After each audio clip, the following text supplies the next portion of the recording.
देखो बच्चों, आपका ये चैप्टर औद्योगिकरण का योग इसमें से आ रहा है, तो इसमें से क्वेश्चन भी आएंगे। ठीक है, तो आप इनके बहुविकल्पीय इनमें क्वेश्चनों में से आ जाएंगे। ठीक है, तो इन क्वेश्चनों को ध्यान से पढ़ेंगे। ठीक है,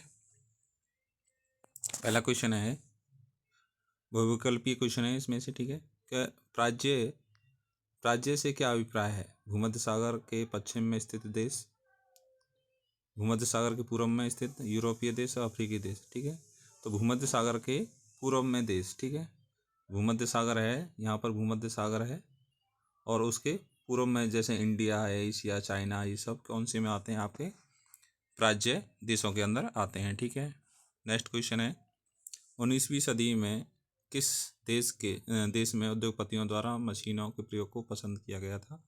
तो अमेरिका है। ठीक है, नेक्स्ट क्वेश्चन है आपका कौन से देश में इंग्लैंड में कारखाने खुले? कौन से दशक में? कौन से दशक में? तो 1730। ठीक है, 1730 के दशक में इंग्लैंड में क्या खुले? कारखाने खुले गए थे। ठीक है, किसने भाप के इंजन का आविष्कार किया था? तो जेम्स वाट ने। ठीक है, जेम्स वाट ने भाप के इंजन का किया था। नेक्स्ट, गुमास्ता कौन थे? गुमास्ता कौन थे जिसको भारत में ईस्ट इंडिया कंपनी ने तैनात किया था? ठीक है, तो बनकरों के ऊपर सुपरवाइजर, किसानों के ऊपर एक सुपरवाइजर, कर वसूलने वाले। ठीक है, तो बुनकरों के ऊपर सुपरवाइजर हुआ करते थे, क्योंकि किसी किस्म की यहाँ पर बुनाई होती थी, क्योंकि भारत की जो कपड़े थे वो यूरोप में बहुत ही फेमस थे, तो उनके बुनकरों पर एक सुपरवाइज़र लगाया जाता था और उनकी देखरेख करता था, वही उनके लिए पैसा देता था। आप देखते हैं उनके लिए बहुत से क्या है कि 1 साल की पूरी पगार ले लेते थे, तो पगार पे भी काम करते थे। भारत में सबसे पहली कपड़ा मिल कब लगी थी? तो 1854 में, बम्बई में। ठीक है, कहाँ पर लगी थी? बम्बई में पहली बार।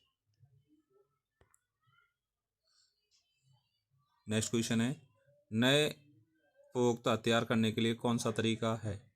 विज्ञापन द्वारा, उत्पादन बढ़ाकर, कीमत बढ़ा करके, घटा करके। तो विज्ञापन द्वारा, ज़्यादा से ज़्यादा प्रचार करेंगे जब ही आपकी क्या होगा? उपभोक्ता तैयार होंगे।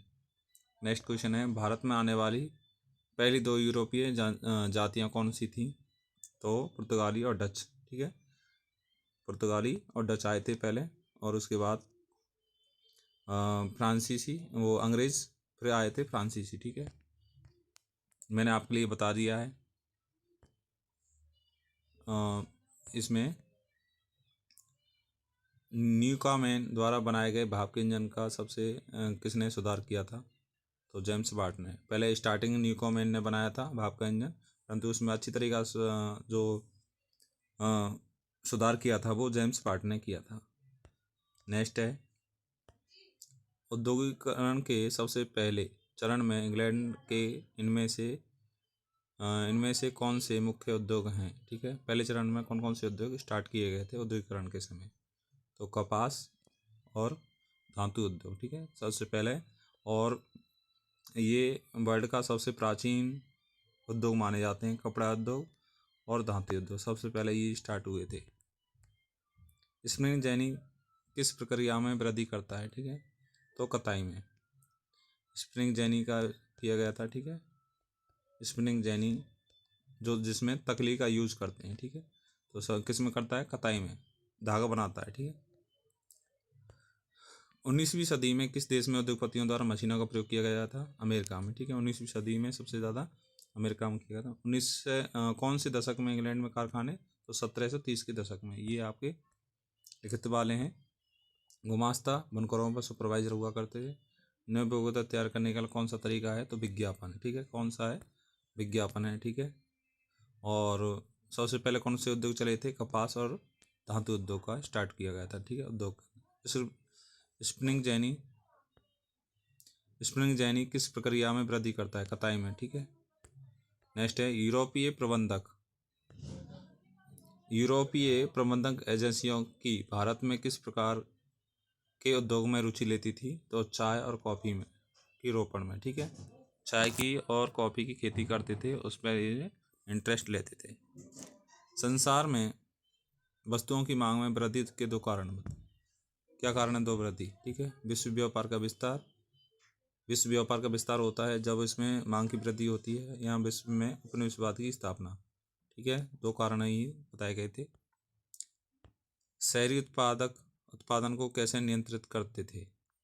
सौदागर किसानों को ऋण देते थे। ठीक है, शहरी उत्पादक जो उत्पादन को कैसे नियंत्रित करते थे? सौदागर किसानों को ऋण दे करके ही क्या कर देते? नियंत्रण करते थे।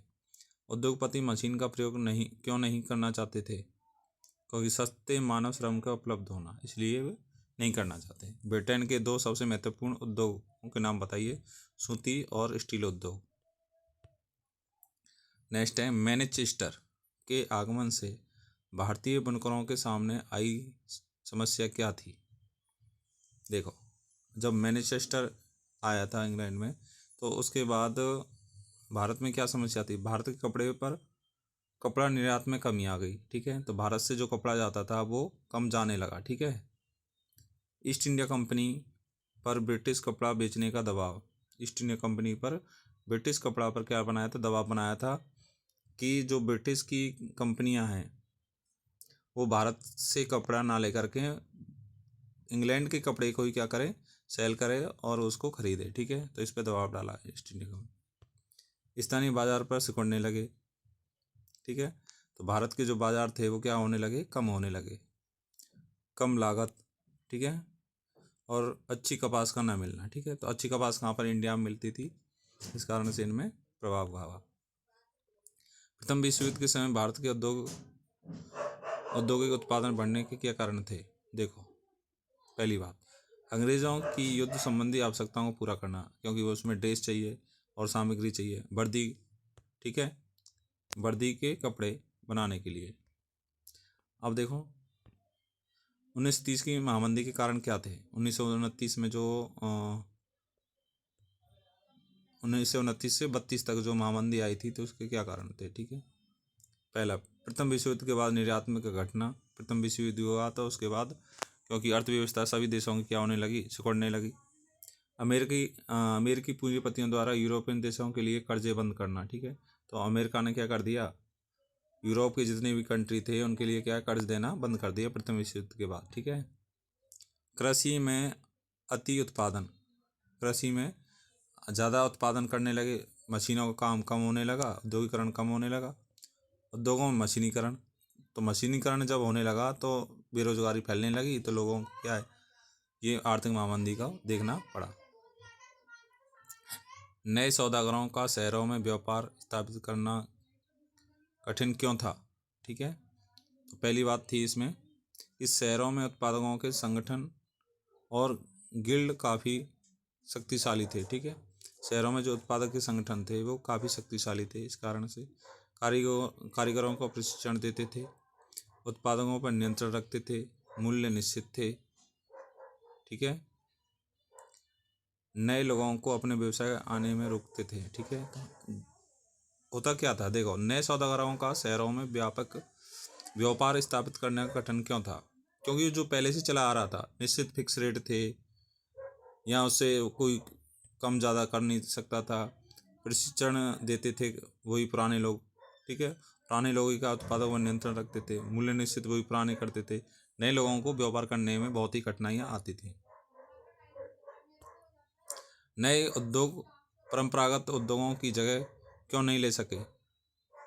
नए उद्योग परंपरागत क्यों नहीं ले सके थे? क्योंकि उद्योग क्षेत्र में काम करने वाले मजदूरों की संख्या कम थी। पहले ज़्यादा करते थे, अब कम थे। प्रौद्योगिकी बदलाव की गति धीमी थी। कपड़ा उद्योग एक गतिशील उद्योग था। ठीक है, उत्पादन का एक बड़ा भाग कारखाने की बजाय गृह उद्योगों पर पूरा देता था। प्रौद्योगिकी काफ़ी महंगी थी, मशीनें ख़राब हो जाती थी तो उनकी मरम्मत का भी खर्चा होता था, इसलिए वो नए उद्योगों नहीं ले पाए पुराने उद्योगों का स्थान। ठीक है, भारतीय सौदागरों के नियंत्रण वाला यह नेटवर्क टूटने क्यों लगा था? उत्तर बताइए इसका। क्यों यूरोपीय कंपनी ने धीरे धीरे स्थानीय अदालतों से भिन्न प्रकार की रियायतें प्राप्त करके व्यापार पर एक अधिकार प्राप्त कर लिया, क्योंकि भारत के जो व्यापारी थे उनके स्थान पर कौन आ गए थे, यूरोपीय व्यापारी आ गए। ठीक है, बाद में व्यापार पर एक अधिकार प्राप्त यूरोप वासियों का हो गया। पहले क्या है, उनसे नेटवर्क बनाने लगे, भारतीय जो कारीगर थे या जो जो उद्योग चलते थे उनसे नेटवर्क बना बना करके उन्होंने जो देश के जो व्यापारी थे भारत के, उनको क्या करना पड़ा, छोड़ना पड़ा, और वो यूरोपीय व्यापारी इसको सम्मिलित करने लगे। दूसरा है इसमें, सूरत और हुगली के बंदरगाहों पर व्यापार घटने से जहां स्थानीय व्यापारी कार्य संचालन करते थे। ठीक है, तो हुगली वाला और जो सूरत था, तो स्थानीय व्यापारी तो कम होने लगे और जो यूरोप के व्यापारी क्या थे वे बढ़ने लगे। पहले जिस ऋण से व्यापार चलता था वह अब वो समाप्त हो गया। ठीक है, क्योंकि जो ऋण दिया जाता था वो समाप्त हो गया। अब देखो, ईस्ट इंडिया कंपनी ने भारतीय बुनकरों पर निगरानी रखने के लिए गुमास्ताओं का नियुक्ति क्यों किया गया था। देखो, वे बुनकरों को कर्जा देते थे, मैंने अब बताया था, ताकि किसी व्यापारी को अपनी माल तैयार ना करके ना दे सके। ठीक है, अगर वो माल तैयार नहीं करेंगे तो वो गुमास्ता होते थे, वो देख रेख करते थे कि ये माल कर रहा है या नहीं कर रहा है। ठीक है, वे खुद बुनकरों से तैयार माल इकट्ठा करते थे, वे खुद कपड़ों की गुणवत्ता की जांच भी करते थे। पहले इसमें देखना है कि कर्जा देना, माल तैयार करवाना, उनसे माल इकट्ठा करना और गुणवत्ता की जांच करना कपड़े की। जॉबर कौन थे, ध्यान रखेंगे इसका। नई कारखाना प्रणाली में उनकी क्या स्थिति थी, तो उद्योगपति नए मजदूरों की भर्ती के लिए जॉबर रखते थे। ठीक है, जॉबर, उद्योगपति जो मालिक होते थे वो एक जॉबर रखते थे। जैसे आजकल देखते हैं एचआर होते हैं ना, जो क्या करते हैं, मजदूरों को, लेबर को क्या करती है, नियुक्त करती है और फिर वो कंपनी में सेलेक्ट करती है, एचआर। ठीक है, तो क्या काम होता था, जॉबर कोई पुराना विश्वस्त कर्मचारी होता था, वह गांव के लोगों को लगाता था, काम का भरोसा देता था, शहर में बसने के लिए मदद करता था। ठीक है, जैसे अपने गांव से ही लोगों को बुला लेते थे, वे जॉबर होते थे। जैसे आप देखते हैं ना, जैसे आपका कोई रिश्तेदार है, कंपनी लगा हुआ है, वो अपने रिश्तेदार के गांव से ही लोगों को बुला लिया करते थे। ठीक है, और उसको रहने के लिए व्यवस्था कर देते। जॉबर मदद के बदले पैसे, तोहफे को मांग करने लगा और उनकी ज़िंदगी को नियंत्रित करने लगा। ठीक है, तो जैसे माना यहाँ काम करने के लिए आ जाए कंपनी में, और कंपनी का जो एचआर है उसको क्या कर दे, आपको कमरा दिला दे, आप मनमानी तरीके से उस पर आप पर करने लगे, आपको नियंत्रण करने लगे, इस प्रकार से किया करते थे। ब्रिटिश निर्माताओं ने विज्ञापनों की मदद से भारतीय व्यापार पर किस प्रकार कब्जा किया था। देखो, विज्ञापनों से क्या किया, उत्पादकों को बेचने के लिए कैलेंडर, अखबारों व मैगजीन का प्रयोग किया था। कैलेंडर, अखबारों और मैगजीनों में विभिन्न प्रकार के विज्ञापन जारी किए। लेबलों पर भारतीय देवी देवताओं की तस्वीरें लगा दी। ठीक है, ईश्वर भी यही चाहता है कि लोग उनकी चीज़ों को खरीदे। ठीक है, उन्होंने ऐसा कर दिया। विदेश में बनी चीज़ भी भारतीयों को जानी पहचानी लगती थी। ठीक है, तो उन्होंने ऐसा विज्ञापन जारी किया। कपड़ों पर क्या है, देवी देवता, भारतीय देवी देवताओं क्या लगा दिए थे, चित्र लगवा दिए, जिससे क्या है भारतीय लोगों उनको भारतीय समझकर ही खरीदने लगे। मैनचेस्टर के आगमन से भारतीय बुनकरों के सामने क्या समस्या आने लगी। देखो, तो आंसर है इसका, भारत के कपड़े का निर्यात कम, ईस्ट इंडिया कंपनी का बेचने पर दबाव लगा दिया था, कि ईस्ट इंडिया कंपनी पर दबाव डाला कि जो भारत में जो कपड़ा आता है तो उस कपड़े को लाना बंद कर दो, और जो इंग्लैंड में कपड़ा बनता है उसको बेचना शुरू कर दो। ठीक है, तो ये दबाव डाल दिया। कम लागत, ठीक है, कम लागत शुरू कर दी। ठीक है, स्थानीय बाजार सिकुड़ने लगे। जो हमारे भारतीय बाजार थे, जब सेल नहीं होगी तो उस कपड़े का क्या होगा, कुछ नहीं। तो इसी कारण क्या, लोग बाग और कपड़ा बनाना बंद कर दिया, लेना कम कर दिया। अच्छी कपास का न मिलना। ठीक है, तो अच्छी कपास भी नहीं मिलती थी, क्योंकि अच्छी कपास को कौन ले जाते थे, इंग्लैंड वासी। ठीक है,